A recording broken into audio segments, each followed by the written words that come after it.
যাচ্ছে তার শত্রুদেরকে মারার জন্য। দেখা যাক স্পাইডারম্যান কি করে। দেখা যাক এই স্পাইডারম্যানের সামনে কতগুলো বাধাগুলো পের করে তারপরে যেতে হবে। এই তো স্পাইডারম্যান দাঁড়িয়ে গেছে, দেখা যাক যেতে পারবে। মনে হয় না যেতে পারবে স্পাইডারম্যান। এই তো স্পাইডারম্যান আবার চলতে শুরু করলো, এই পড়েই যাচ্ছিল। এই যে স্পাইডারম্যান আবার পড়ে যাচ্ছিল। এই তো স্পাইডারম্যান যাচ্ছে, দৌড়ে যাচ্ছে। এই যে আবার স্পাইডারম্যানের উপরে দেখা যাচ্ছে যে দুজন শত্রু দাঁড়িয়ে আছে। দেখা যাক ওদেরকে মারতে পারে কিনা স্পাইডারম্যান। দেখা যাক বন্ধুরা। ও ইয়েস, একজনকে মেরে ফেললো,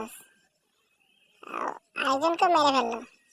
এবার স্পাইডারম্যান সিঁড়ি দেখে উপরে উঠবে। সিঁড়ির উপরে আরো তিনজন শত্রু দাঁড়িয়ে আছে, ওদেরকে দেখা যাক। মনে হয় এবার পারবে না, যেহেতু তিনজন স্পাইডারম্যানকে হত্যা করতে পারবে না মনে হয়। ও ইয়েস, একজনকে মেরে ফেললো স্পাইডারম্যান। দেখা যাক আরেকজনকে। ও ইয়েস, আরেকজনকে মেরে ফেললো। ও ইয়েস।